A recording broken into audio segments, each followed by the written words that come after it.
Walang kanta ang hindi mo kayang tugtugin sa gitara pag ginawa mo itong guitar practice exercise. Gusto mo malaman pa paano? Tapusin mo itong video tutorial hanggang sa huli.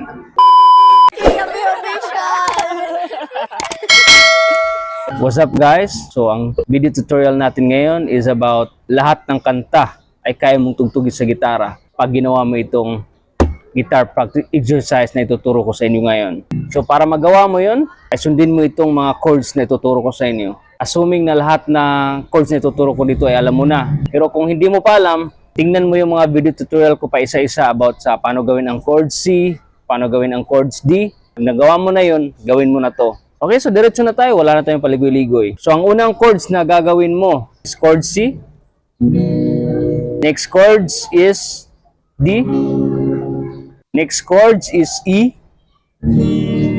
Next chords is F. Next chords is G. Next chords is A. Next chords is B. Next chords is A minor. Next chords is A minor. Next is B minor. Next is C sharp minor. Next is F sharp minor. Next is G sharp minor. Power chords of D. Power chords of B. Power chords of G. Power chords of A. Balik tayo sa C pero ipa-plucking mo. Next, D plucking. Next, E plucking. Next, F plucking. Next, G plucking. Next, A plucking.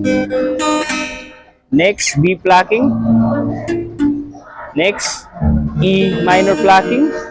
Next, A minor plucking. Next, B minor plucking. Next, C sharp minor plucking. Next, F sharp minor plucking. Next, G sharp minor plucking. Ganun lang guys. After dun, balik ka ulit dun sa basic yung strumming. So parang ganito yan guys. Kung normal practice ganito. Ang una is strum ha. Pagkatapos is strum, power chords. Tapos next na balik is plucking na. So ganito. C, D, strum mo muna. E, F strum, G strum, A strum, B strum, A minor strum, A minor strum, B minor strum, C sharp minor strum, F sharp minor strum, G sharp minor strum, power chords of D. So pag nag-power chords ka ng D, gagawin mo puro baba lang ha. Kasi power chords ay huwag mong i-strum pag power chords. Power chords of B, power chords of G, power chords of A. Tapos balik ka sa C pero plucking mo. D plucking, E plucking, F plucking, G plucking, A plucking, B plucking, A minor plucking, A minor plucking, B minor plucking, C sharp minor plucking, F sharp minor plucking, G sharp minor plucking. Tapos balik ka sa power chords D. Power chords of B. Power chords of G. Power chords of A. Tapos strum ka ulit sa next rotation. Strum.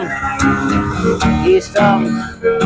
Pag feeling mo guys na medyo mabilis ka nang lumipat, bilisan mo na. Ganito mo no? Ganinin mo na.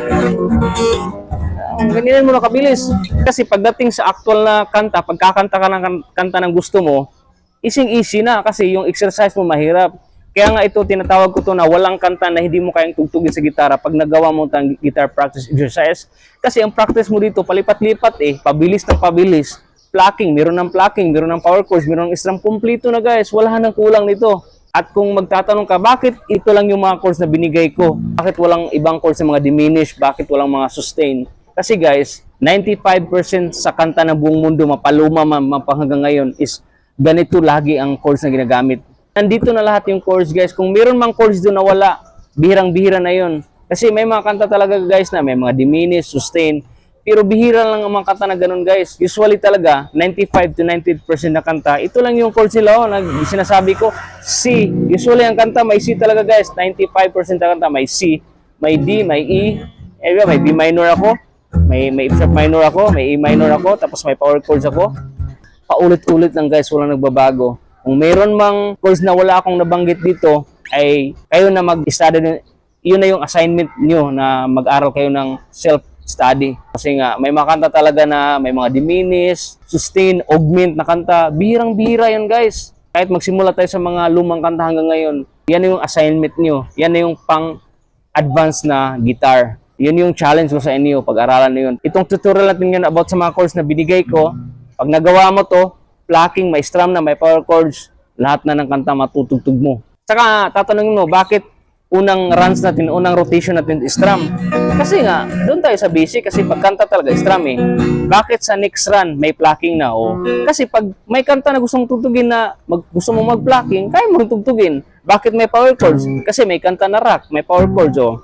Tila ibon kung lumipad, sumabay sa hangin, ako'y napatingin sa... Oh, rock yan. Kaya mong tugtugin kasi itong practice natin guys, wala nang kulang. Pag nagawa mo to, kahit beginners ka lang, kaya mong tugtugin lahat ng kanta. Magugulat sila, beginners yan, pero ba't nagawa niya lahat ng kanta? Kasi nandito ka sa channel ko. Napunta ka sa tamang channel na tinuro kayo. Sikreto to guys eh. Ito yung sikreto na hindi sinasabi ng mga musician, na dito mo lang malalaman sa channel ko. Kaya mo lang bilisan, di ba? Kasi yung normal tempo natin is ganito, di ba? C, D, E. Yan yung umpisa natin. Kunwari, hirap ka pang lumipat. Ganito yun. Pero pag tingin mo, mabilis ka na, di bilisan mo.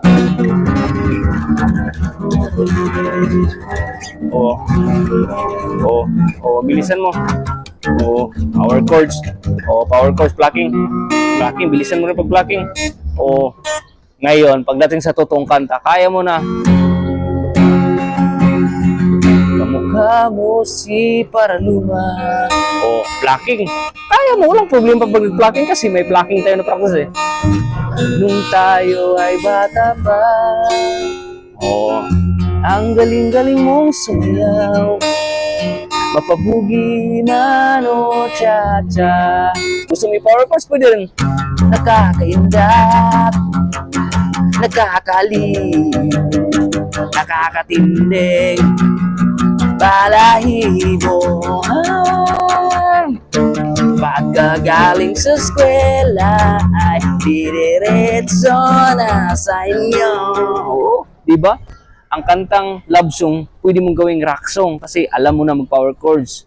Kunwari, hawak kamay.